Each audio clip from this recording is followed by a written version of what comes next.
E aí, pessoal, bem-vindo de volta. Então a gente começou a dar uma olhada no código, a gente entendeu um conceito que é muito famoso em DDD, que é o de Bounded Contexts. O que isso significa? Contextos delimitados.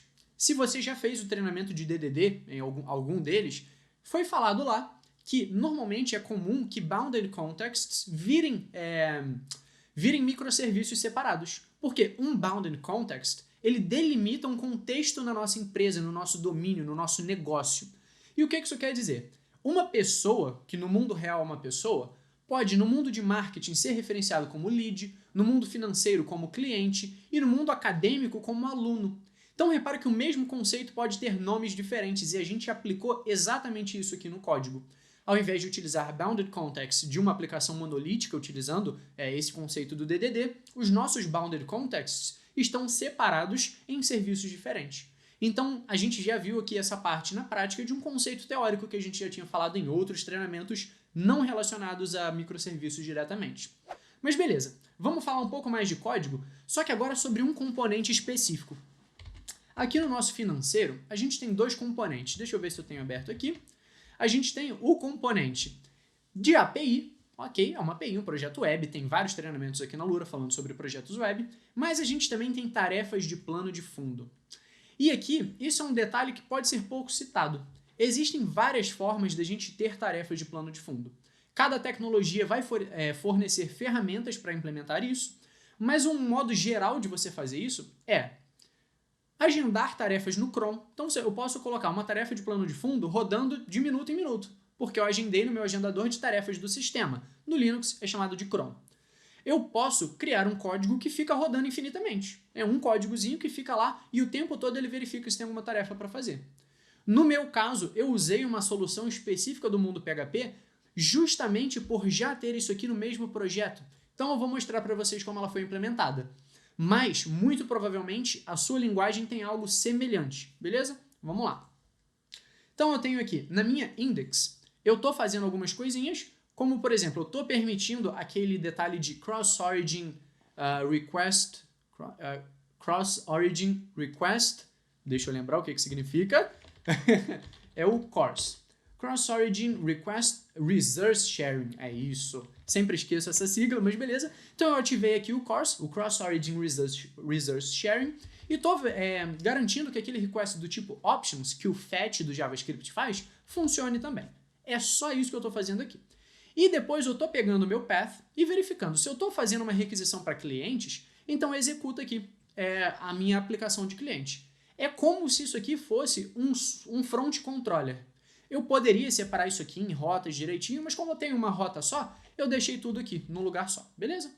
Só que, ok, o ponto é, isso é como se fosse minha API, certo? Isso aqui eu estou executando quando eu recebo algum request.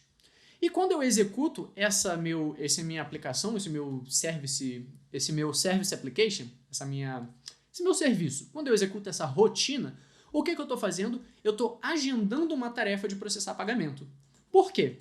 Eu recebo esses dados, só que isso aqui é algo que vai demorar, certo? Processar o pagamento é uma tarefa demorada. Então eu agendo ela para ser executada no plano de fundo. E aí que entra esse camarada aqui no cenário.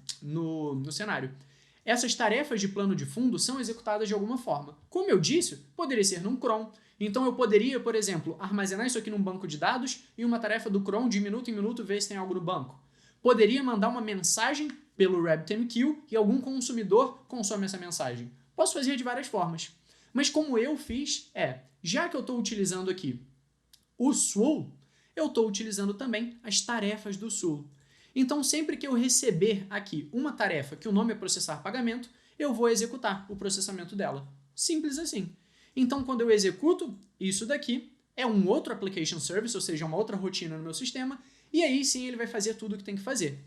Só que repara que eu adicionei aqui uma demora de 3 segundos para simular o processamento real. Então ele está processando o pagamento e aí manda uma requisição lá para o servidor de gateway de pagamentos, manda uma requisição para um sistema antifraude, alguma coisa assim, verifica os dados do cartão, depois disso tudo, e aí realmente processa o pagamento e armazena as informações.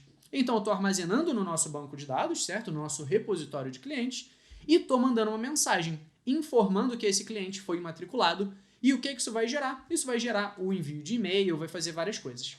Então repara aqui, eu tenho vários componentes em um sistema, a gente já falou sobre isso, sobre componentes de um microserviço, e aqui eu vi na prática que o mesmo código pode conter mais de um desses componentes. O mesmo projeto, no caso, pode conter mais de um componente.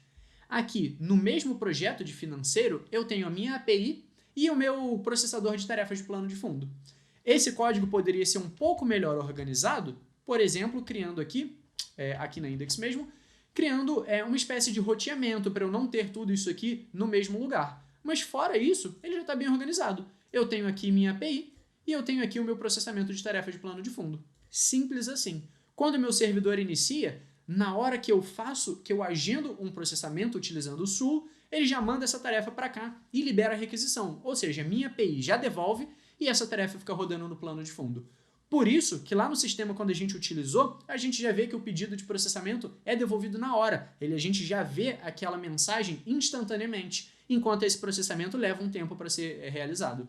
Então essa é a ideia por trás de tarefas de plano de fundo, só que eu te mostrei aqui sobre a mensageria. Eu mando isso para uma fila de mensagens. Então vamos entender no próximo vídeo como isso funciona na prática também. Te espero no próximo vídeo.